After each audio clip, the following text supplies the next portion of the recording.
कोई बात नहीं, किसी की गरीब की अगर सुनवाई नहीं हो सकती है तो कोई दिक्कत नहीं है इस चीज के लिए। विधायक ने अपनी मर्जी चला। हमारे को एसीपी साहब ने, विनोद कुमार जी ने बोला कि आपकी सुनवाई नगर निगम में होगी, ये हमारा डिपार्टमेंट नहीं है। हम लोग तो ट्रैफिक को कंट्रोल करने के लिए, कोई लड़ाई झगड़ा ना हो उसके लिए आप उधर जाओ।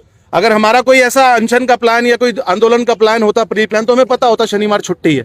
हमें ऐसा कुछ नहीं पता था, हमें आधे रास्ते पे पता चला कि आज तो वहां छुट्टी है, लेकिन हम आधे कदम से कैसे वापसी चले जाते। इसीलिए हम यहाँ पर आए हैं और यहाँ से मुझे उठने के लिए इन्हीं लोगों के द्वारा बोला जा रहा है कि भैया अगर आप ही नहीं रहोगे तो क्यों लड़ाई, क्योंकि मेरा शुगर 400 रहता है और मेरा कोलेस्ट्रॉल भी बहुत हाई रहता है। तो ये लोग मेरा सोच रहे हैं और मैं इनका सोच रहा हूँ, लेकिन मैं सरकार के आगे फिलहाल मजबूर हूँ, मैं प्रशासन के आगे फिलहाल मजबूर हूँ। इसीलिए भाई मैं वापसी जा रहा हूँ। इनका आंदोलन जो रहेगा मैं इनके साथ हूं, सोशल मीडिया से साथ रहूंगा, फेसबुक से साथ रहूंगा, लेकिन मैं फिजिकली इनके पास नहीं आ पाऊंगा, क्योंकि इन्हीं में से कुछ लोग ऐसे जिन्होंने मेरी हिम्मत को तोड़ा है कि भैया घर चलो, यहाँ पर बैठने का कोई फायदा नहीं। तो भाई यही आप लोगों से बोलना चाहूंगा, मेरे पे कोई भी गलत केस लगा के, क्योंकि मैं कोई क्रिमिनल तो हूं नहीं, मेरे कोई पुराने रिकॉर्ड तो है नहीं, मेरे ऊपर पहले भी एक केस लगा दिया गया फ्री फंड का। मैं बाइट दे रहा था किनारे पे, मेरे पे फ्री फंड का एक केस लगा दिया, मुझे 6 घंटे थाने में बिठा के रखा। और आज भी यही बोला जा रहा है कि दिनेश अदलखा का इलाका है, जो मनीषजीत सिंह के साथ हुआ है वो तेरे साथ भी हो जाएगा, तेरे पे भी तरह तरह के केस लगा दिए जाएंगे। ये मैं किसी का नाम क्यों बताऊं मैडम, मैं किसी की दुश्मनी किसी से क्यों करवाऊं? ये तो आप सोशल मीडिया पे भी देख ही रहे हो। मैं अब घर ही जा रहा हूं भाई, क्योंकि जब इन लोगों की लड़ाई है, ये लोग ही कह रहे हैं कि भैया घर चलो, तो मेरे अकेले का लड़ने का कोई फायदा नहीं। जब ये लोग अपना मन बनाएंगे तो उसके बाद देखते हैं क्या अगला डिसीजन रहेगा। मेरा सवाल फिर वही है, डीपीआर, नक्शा और जो भी फंड पास हुआ है उस प्रोजेक्ट को लेकर उसे लोगों से साझा कर दिया जाए। लोग राजी हैं पूरी नेहरू कॉलोनी तोड़वाने के। दूसरी चीज, अगर सुप्रीम कोर्ट का कोई ऑर्डर है पूरी नेहरू कॉलोनी को उड़ाने का धीरे धीरे करके, तो वो ऑर्डर दिखा दिया जाए, ये लोग राजी हैं। ये दो ही सवाल है मेरे। और तीसरा एक ही बात है कि ये लोग भी हमारे अपने हैं। ये पूरी नेहरू कॉलोनी गांजा तस्करों की नहीं है, ये कोई नशा बेचने वालों की नहीं है। वह हर कॉलोनी के अंदर है। कुछ गंदे लोग, शरारती तत्व हर जगह होते हैं, चाहे वो टाउन हो चाहे नेहरू कॉलोनी। तो इन बेचारों को ब्लेम ना किया जाए। ये भी हमारे सरकार के लोग हैं, ये भी हमारे बीजेपी के। 40 बार बोल चुका, 41 बार फिर आप सुन लो। मैं तो विधायक की नीतियों के खिलाफ हूँ, बस जा ही रहे हैं सर हम। लोकल विधायक और उसका जो चुनिंदा पत्रकार है, उसने एक ही बात बोली कि सुप्रीम कोर्ट का ऑर्डर है।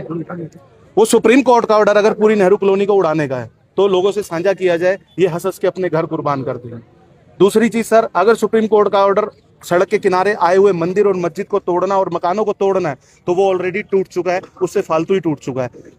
तो वो ऑर्डर के सामने ये तोड़फोड़ नाजायज हुई, गलत ठहराई जाए। तीसरी चीज, सरकार अगर हम मकान भी बनाते हैं तो नीचे नींव रखी जाती है और उससे पहले, सबसे पहले हमारे पास फंड होना चाहिए उस मकान को बनाने का। अगर कोई ऐसा इस प्रोजेक्ट आरआरटीएस प्रोजेक्ट के तहत कोई भी ऐसा फंड पास हुआ हो हजारों करोड़ों का, या कोई डीपीआर पास हुआ हो, कोई नक्शा पास हुआ जिस नक्शे के अंदर नेहरू कॉलोनी को उड़ाने का पूरा पास हुआ पड़ा हो, वो हमारे से साझा किया जाए। ये सब लोग रेडी हैं।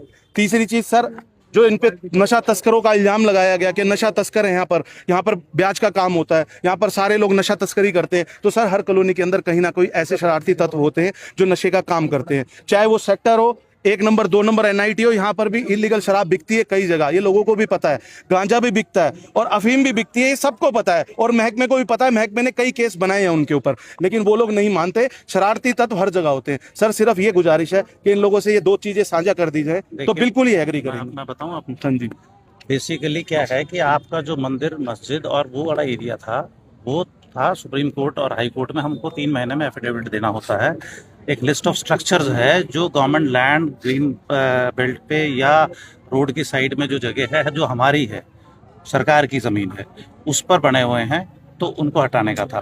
पहली चरण में वो हुआ था। ठीक है सर। दूसरा जो चरण है वो आरआरटीएस के लिए है, और आरआरटीएस का जो प्रोजेक्ट है वो जनमानस, आम आदमी के लिए, जिससे आप सब लोगों को सुविधाएं होंगी। पर क्योंकि आपके घर वहाँ हैं, आपको तकलीफ जायज। पॉइंट ये है कि वो सारी लैंड एमओआर की है, मिनिस्टर रिहेबिलिटेशन की है। रिहेबिलिटेशन ने वो ज़मीन 1986 में हमारे को दे दी थी, ठीक है, और उसके बाद वो एमसीएफ के परव्यू में है, उनके कब्जे में है, होनी चाहिए, ठीक है। जब तक ये कोई प्रोजेक्ट नहीं था तब तक ये ऐसा चल रहा था, क्योंकि वो सारी गवर्नमेंट लैंड है, वो इलीगल आप इंक्रोचर्स हैं, जितने भी लोग वहाँ बैठे हुए हैं। और उसके लिए आरआरटीएस का जो प्रोजेक्ट है उसके लिए लैंड को क्लियर किया जा रहा है। सर मैं आपको तीसरी बात देखिए, तीसरी बात जो आपने कहा कि तस्करी वस्करी वाला जो बात है, वो जिसने भी बोला हमारी तरफ से कोई ऐसी बात नहीं। प्लीज आप बोल चुके, आपने घुमा दी ना बात सर। ये पढ़ के सुना दीजिए बस, ये गूगल का है, कोई बात ये नहीं। पढ़ के सुना दीजिए सर। नहीं नहीं देखिए, सर ये आपकी मैं- ड्यूटी है, मैं- इसको मैं- पढ़ के सुना दो नहीं, नहीं, बस। मेरी ड्यूटी मैं पढ़ देता हूँ। मेरी ड्यूटी मत बताया ना ना ना, आप मैं पढ़ देता हूँ सर। नहीं नहीं, मेरी ड्यूटी आप गुरुग्राम फरीदाबाद नोएडा RRTS कॉरिडोर फिलहाल प्रारंभिक योजना और DPR के चरण में है। देखिए अभी चरण में है सर, तो आप अभी इसके कुछ बाद- ऐसा नक्शा पास नहीं हुआ आप सर। इस बारे में आप decide बात नहीं- घुमा रहे हो सर। आपने डिसाइड आप नहीं बात करना का जवाब नहीं इसलिए दिया आपने। सरकार डिसाइड करेगी, आप नहीं डिसाइड करो। सर सरकार नहीं करेगी, सिर्फ नहीं। दिनेश अदलखा जी करेंगी। नहीं नहीं, हमें सरकार नहीं करेगी सर। सर आप सच बोलो, बिल्कुल सच बोल ये रहे हैं। सुन के पढ़ के बताओ सर। हमारा कोई मतलब ये नहीं है गूगल से ही हमें सारी जानकारी अरे तो मिलती है। गूगल गलत आपको रास्ते में भी पहुंचा देता है बहुत बार। तो सर ये गूगल बोलो को ना। यकीन मत करो सर ये भी तो पढ़ो, ये सरकार की भाई, तो है। मैं पढ़ने के लिए नहीं हूँ। चलो ठीक है आपके सर, फोन से मैं नहीं ठीक है पढ़ूंगा। सर, कोई बात नहीं। ठीक है ना, ठीक मैंने है। आपको तीनों कोई बात बातें नहीं, बता दी। आप अगला जवाब बताओ। आप अपना ज्ञापन दे, मैंने तीनों जवाब बता दिया। ठीक है सर, आप अपना ज्ञापन दे। ठीक है। आपका जो ज्ञापन है वो सरकार तक इमीडिएटली पहुंचेगा। ठीक है। ठीक है, सरकार मुख्यमंत्री जी के नाम देना चाहते हो, आप भारत सरकार के नाम देना चाहते हो, राष्ट्रपति जी के नाम देना ठीक है सर, चाहते हो, ठीक है। गवर्नर साहब के नाम देना चाहते ठीक हो, है। जिसके नाम देना चाहते ठीक है हो सर। उसकी एक कॉपी हम आपको देंगे, साइन करके नंबर लगा के, और वो वहां जाएगा।